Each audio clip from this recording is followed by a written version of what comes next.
In a tranquil corner of the Philippines, nestled between lush fields and calm waters, lies a picturesque town where life unfolds like a gentle melody, harmonized by the rhythms of farming and fishing. Here, neighbors are more than acquaintances. They are an extended family, bound by shared traditions and close-knit bonds that withstand the test of time. However, amidst this serene backdrop, a mysterious shadow looms, a shadow cast by the strange and the inexplicable. It all begins innocently, with murmurs of a minor disagreement between neighbors, a common occurrence in the tight-knit communities. Yet, what ensues is anything but ordinary. One of the disputing parties, known for his cheerful demeanor and hard-working nature, falls victim to a perplexing illness. His once flat belly swells unnaturally, resembling a vessel holding secrets unknown. He describes unsettling sensations as if tiny creatures have taken up residence beneath his skin, tormenting him day and night. Frustrated by the limitations of modern medicine, he embarks on a quest for answers, delving into the realm of ancient remedies and age-old beliefs. Guided by whispers of hope and desperation, he seeks out the abode of a revered faith healer, guardian of ancient wisdom and mystical practices. The Healer Sanctuary is a haven of spirituality, adorned with sacred relics and symbols that hint a profound connection to the divine. Upon entering, the sick man is enveloped in the scent of incense and the warm glow of candlelight, casting ethereal shadows that dance upon the walls. With a gaze that seems to penetrate the very soul, the healer studies the man, not merely with eyes but with wisdom passed down through generations. A revelation unfolds as the healer notices a seemingly insignificant detail, the uneven length of the man's pinky fingers, a subtle sign often overlooked by the untrained eye, drawing ancient practices and intuitive insights.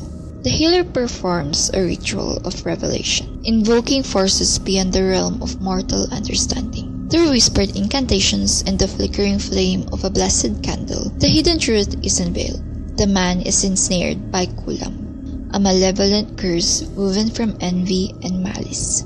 His very life hangs in the balance, threatened by unseen forces that seek to unravel his existence. With solemn urgency, the healer imparts guidance, offering remedies that transcend the boundaries of conventional understanding. In the heart of the Philippines, where tradition and mysticism intertwine like threads in a tapestry, we uncover tales that defy explanation and dive deep into the realm of curiosity and wonder. Welcome to the enigmatic world of Philippine folk magic.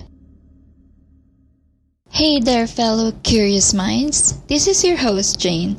Welcome to Lil Weird Podcast. We're now on the 4th episode of this season. This week, we're venturing into the shadowy corners of Philippine folklore, the realm of kulam, also known as sorcery. Prepare to be enthralled and fascinated, and maybe keep that lucky anting-anting or amulet close. Let's see if we can separate spooky stories from real-life curses, Filipino style. Let's dive in, shall we?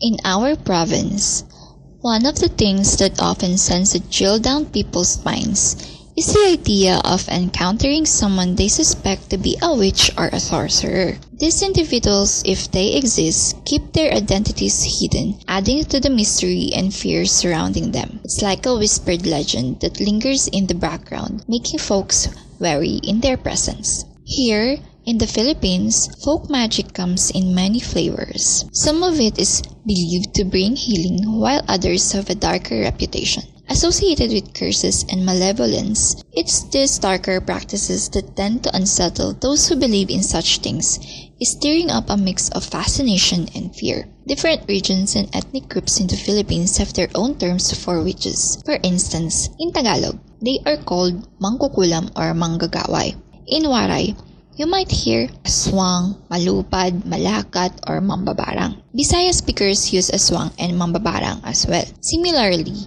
the craft of black magic in Filipino communities has a distinct terminology. In Ilocano, practitioners are known as manggagamot. Ibang speakers refer to them as manamay. Tagalog terms include kulam and gaway. Visayan communities use terms like barang, hiwit, laga, haplit, paktol, and anyaw. Among the Moro people, the term pantak is used. These terms not only vary by region but also help distinguish different practices within the realm of dark magic. For example, barang specifically refers to a type of malign magic involving sending insects or animals into a victim's body, while kulam is a broader term for sorcery used to exert control over someone. In the diverse landscape of sorcery and witchcraft across the Philippines, certain forms stand out as particularly renowned and feared. Among these, black magic holds a prominent place, especially in the Visayan region, where various methods of sorcery are practiced. One of the most infamous and feared practices in Visayas is known as barang. This term is frequently mentioned in discussions about sorcery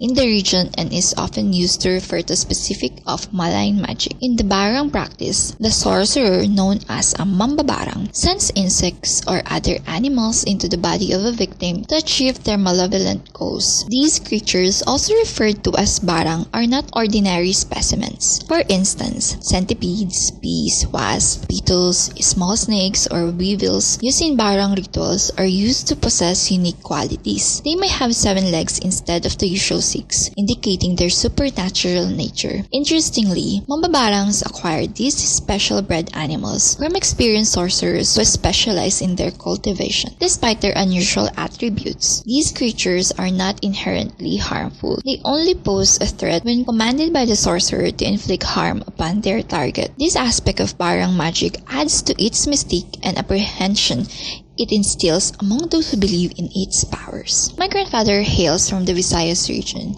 where he spent his formative years before moving to Manila.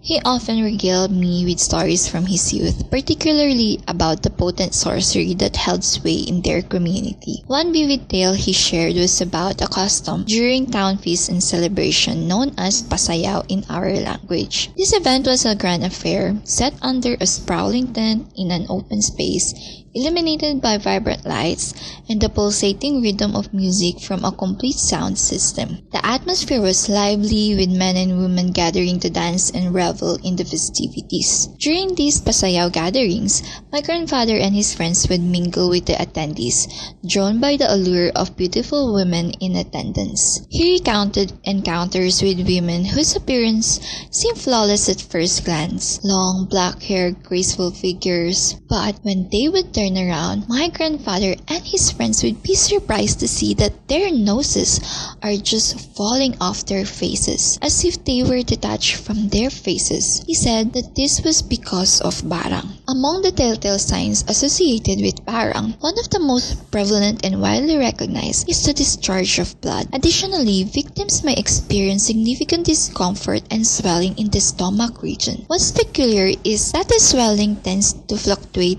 enlarging significantly during high tide and diminishing at low tide, adding an eerie element to the affliction. In more unsettling cases, reports have surfaced of victims witnessing insects emerging from various parts of their bodies. These occurrences are often attributed to the influence of barang, casting a grim shadow of the mysterious manifestations associated with this form of malign magic. Furthermore, there are accounts of unusually large wounds that are believed to have been caused by the sorcery, further deepening the sense of dread and fear among these practices. The practices surrounding barang delve into intricate rituals that fuel the mystery and fear associated with this form of sorcery. The sorcerer's arsenal includes animals kept in a bamboo tube, carefully chosen and manipulated to carry out sinister tasks. The timing of these rituals is crucial, often scheduled for Fridays at noon, preferably during the dying moon phase, symbolizing the waning power and vitality. In solitude, the sorcerer inscribes the name and address of their intended victim on a piece of paper, dropping it into the tube. The acceptance of the assignment is signaled by the animals consuming the paper, marking the first step in the dark pact.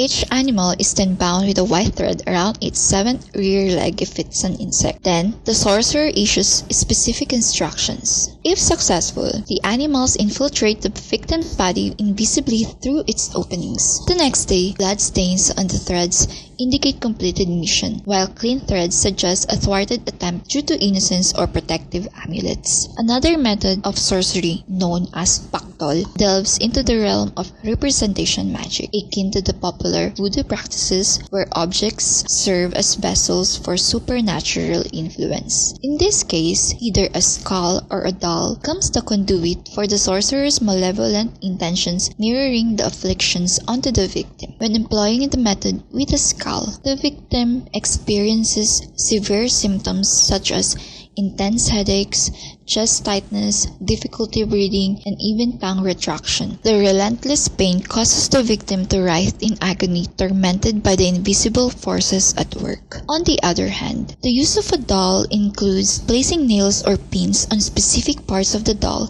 corresponding to where the sorcerer wishes the victim to feel pain. This method inflicts localized suffering, mirroring the torment experienced by the doll. Interestingly, there are specific requirements for each method. For instance, in the skull method, it is believed that the skull must be from an unbaptized person, as they are considered devoid of knowledge about God during their lifetime. Conversely, in the doll method, the doll undergoes a ritual baptism by being concealed under a child during a baptism ceremony. The doll should be behind the baby when the priest blesses the child with holy water. Another method of sorcery, known as laga, which translates to boil, involves using a representation of the intended victim such as hair, urine, feces, saliva, footprints, or garments. These items are collected and boiled in a pot along with other ingredients as part of a ritual. If the laga ritual is successful, the victim may experience severe symptoms including high fever, swelling of the body, heart palpitations, vomiting, and potentially even discharges of blood. These afflictions are believed to be the result of the sorcery taking effect, causing physical distress and suffering to the victim. Another method of sorcery, known as hilo, which translates to poison in Visayas, involves the uses of potent toxin that can be administered to the victim through various means not limited to food and drink. The practitioner of hilo sorcery ventures to an enchanted place where they create an impromptu altar using stones or branches. A special offering is prepared for the spirit sponsor and placed on the altar, surrounded by long sharp blades made of bagakay. The sorcerer calls upon the spirit to aid them and summon snakes to the spot. As the poisonous snakes slither over the bagakay blades, they leave behind traces of blood and venom. These tainted parts of the blades are then shaved off and mixed with extracts from poisonous or irritating trees, creating a sticky compound resembling beeswax. This potent poison can be introduced into the victim's body in various ways. The sorcerer may discreetly transfer hilo onto their hand and touch the victim, causing a deadly effect upon contact. Alternatively, the hilo may be buried along the route where the victim is expected to pass, with the poison penetrating upward through their body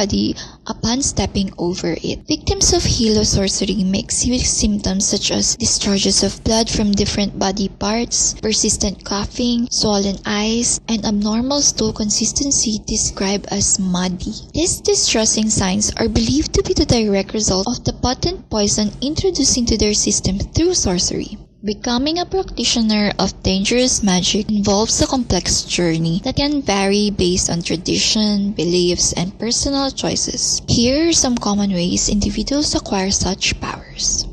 First, learning and practice. Many sorcerers learn the methods of malign magic through study, practice, and dedication. This path often involves delving into the ancient texts, rituals, and spells to unlock the secrets of magic. These practitioners may not have inherited their abilities but have acquired them through rigorous learning. Second, inheritance. In some cases, the knowledge and mastery of sorcery are passed down through generations within families. This form of sorcery is often steeped in tradition and familial ties, with teachings and rituals handed down from ancestors who were adept practitioners. Third, spiritual relationship. According to sorcery lore, practitioners can establish relationships with spirits who support their magical endeavors. This involves seeking out an enchanted place where spirits dwell and presenting offerings to gain their favor.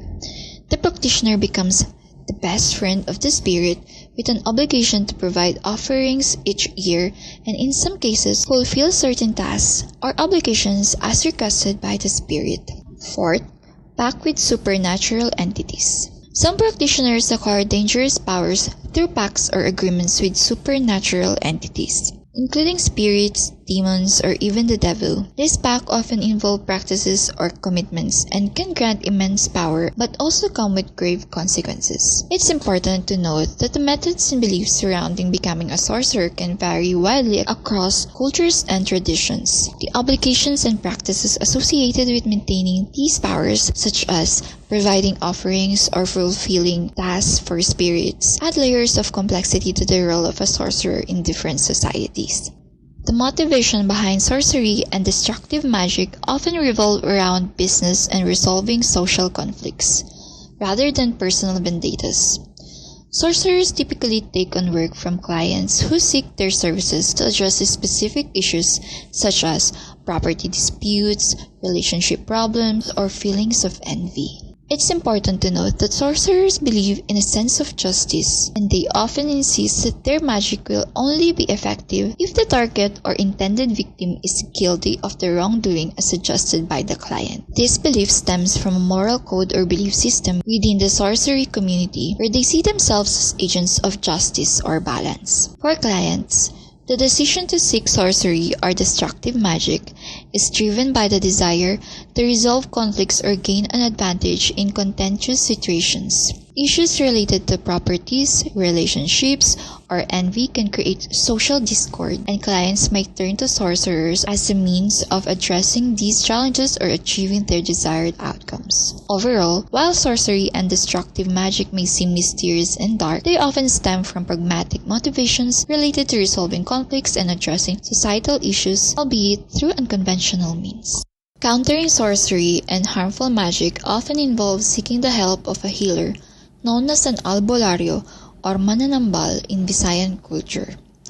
These healers possess the knowledge and abilities to counteract spells and even return them to the caster. Mananambals are typically known as healers, specializing in traditional medicine, herbal remedies, and spiritual healing. However, some of them have also the capability to practice sorcery, although they generally focus on healing and creating protective charms or amulets against black magic. Similar to practitioners of black magic, mananambals acquire their abilities through various means. Some learn from experienced teachers or inherit their skills from their lineage, while others from spiritual connections with companions or sponsors who assist them in their healing work. Interestingly, there are cases where individuals believe they are chosen to become healers without having learned from a teacher or spirit. This sense of being called to heal is deeply personal and spiritual experience for these individuals. Ultimately, mananambals play a vital role in communities where sorcery and harmful magic are prevalent, offering a counterbalance to the destructive forces and providing healing and protection for those in need. Mananambals utilize a wide array of treatments for their patients, drawing from their expertise in herbal medicine and spiritual healing. Some of the treatments they may employ include decoctions, poultices, fumigation, anointing, cupping, prayers, incantations, and various magical procedures. Many mananambals are skilled herbalists, gathering plants and other ingredients during significant times like Holy Week. For instance, they might mix these ingredients with coconut oils on Good Friday, creating sacred medicinal oils. These oils are often applied topically to the patient or sometimes prescribed in small amounts for internal use. These sacred medicinal oils hold significant importance in treating a wide range of illnesses, especially those diagnosed as supernatural or influenced by sorcery. The belief in the healing properties of these oils is deeply rooted in spiritual and traditional practices, making them valuable tools in the arsenal of mananambals for combating ailments and restoring health to their patients. Healers, such as mananambals, often possess specific methods of treatment tailored to counteract the effects of certain types of sorcery. For instance, in cases where the sorcery involves using the feces of tawak, an insect associated with parang, these feces species are believed to have healing properties for illnesses attributed to the particular form of sorcery. Similarly, for afflictions caused by paktol, where nails are inserted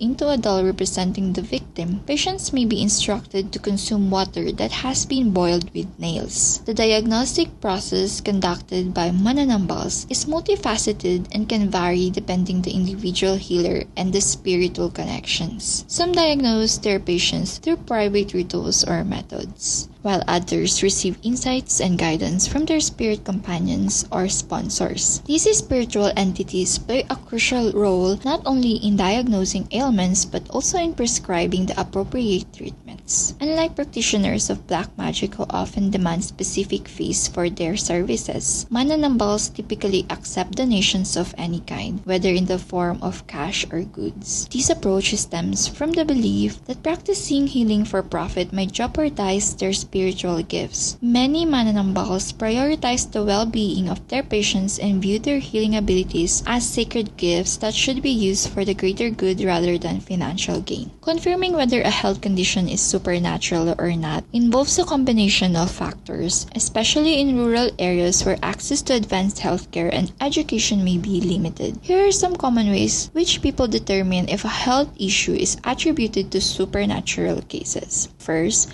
unusual symptoms. When someone falls ill with symptoms that are unfamiliar or seem inexplicable based on common illnesses known in the community, it may lead people to consider supernatural causes. These unusual symptoms could include sudden swelling, unexplained pains, or manifestations that defy conventional medical explanations. Second, lack of improvement. If a person seeks medical help from a practitioner but doesn't see improvement in their condition despite treatment, they might start considering supernatural causes. This is especially true in cases where traditional medical interventions fail to alleviate symptoms or provide a diagnosis. Third, consulting an albulario or faith healer.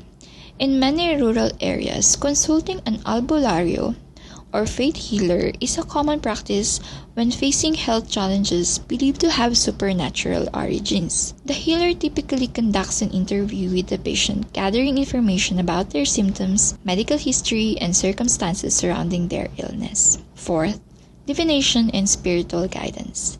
Some healers may use divination techniques or rely on spiritual guidance to confirm whether a health condition is indeed supernatural. This could involve rituals, prayers, or other methods to seek insights from spiritual entities or higher powers. Ultimately, the confirmation of a health condition being supernatural is often a combination of cultural beliefs, traditional practices, and personal experiences within the community. It reflects a holistic approach to healthcare that encompasses both physical and spiritual aspects of healing. Now, the question remains, is this kind of magic real? Well, maybe or maybe not. Let's try to see things in scientific perspective. First, medical conditions. Many of the symptoms attributed to sorcery, such as swelling of the stomach, bleeding, and intense headaches, can actually be symptoms of various medical conditions. For example, swelling of the stomach can be caused by gastrointestinal disorders, fluid retention, or hormonal imbalances. Bleeding can be a symptom of underlying medical issues such as ulcers, hemorrhoids, or blood clotting disorders. Intense headaches can be caused by migraines, tension headaches, sinus infections, or other neurological conditions. Second, environmental factors. Certain environmental factors can also contribute to these symptoms. For instance, poor sanitation and hygiene can lead to infections that cause abdominal swelling and related issues. Exposure to pollutants or allergens can trigger bleeding or respiratory problems, which might be misconstrued as magical interference. Stress and anxiety can manifest as intense headaches and other physical symptoms. Third, psychological factors. Belief in sorcery can create psychological distress and contribute to psychosomatic symptoms. Psychosomatic illnesses are real physical symptoms that are caused or worsened by psychological factors such as stress, anxiety, or strong beliefs. Fourth, medical treatments. Scientifically validated medical treatments exist for many of these conditions. For instance, gastrointestinal issues can be managed through dietary changes, medication, and lifestyle modifications. Bleeding disorders can be treated with medications, transfusions, or surgical interventions. Headaches can be alleviated through pain management strategies, lifestyle adjustments, and sometimes medication. Fifth, educational and cultural understanding. Education and awareness about medical conditions along with cultural sensitivity can help address misconceptions about the causes of illness. It's essential to promote health education and access to healthcare services in communities where beliefs in sorcery are prevalent. In conclusion, while beliefs in sorcery and witchcraft may be deeply rooted in some communities, scientific explanations provide more concrete and evidence-based understandings of illnesses and their causes. Promoting scientific literacy, access to healthcare, and cultural understanding can help debunk myths and improve overall health outcomes. As I reflect on my upbringing and trends in cultural beliefs and traditions, a dichotomy emerges within me. An impulse to challenge and debunk juxtaposed with an undeniable pull towards the enigmatic. In an age of rapid technological strides, the quest for explanations seems paramount. Yet, personal encounters with the unexplained have fueled my curiosity and spurred me to delve into the hidden realms from a young age. Through this odyssey of discovery, one truth has crystallized. The power we grant to our beliefs is a choice. A delicate balance between skepticism and wonder. Whether we choose to embrace or question the unknown, the importance of caution and respect towards the mysteries that elude our understanding remains steadfast. In navigating this intricate dance between the known and the inexplicable, we not only shape our perceptions but also cultivate a profound reverence for the vastness of human experience. As we conclude this intriguing exploration into the world of supernatural beliefs and practices, I invite you to ponder the delicate balance between skepticism and curiosity. While we may seek rational explanations in our technologically advanced era, let us not dismiss the mysteries that defy easy understanding. I encourage you to continue your own journey of discovery, whether it be through further research, personal experiences, or open-minded conversations. Remember, the power of belief is a choice, and respect for the unknown enriches our understanding of the world around us. If you've enjoyed this episode of the Lil Weird Podcast, don't forget to subscribe for more captivating discussions on the weird and fascinating. Share your thoughts and experiences with us in the comments, and stay tuned for upcoming episodes exploring even more intriguing topics. Until next time, keep questioning, keep exploring, and keep embracing the mysteries that make life truly extraordinary. Thanks for listening.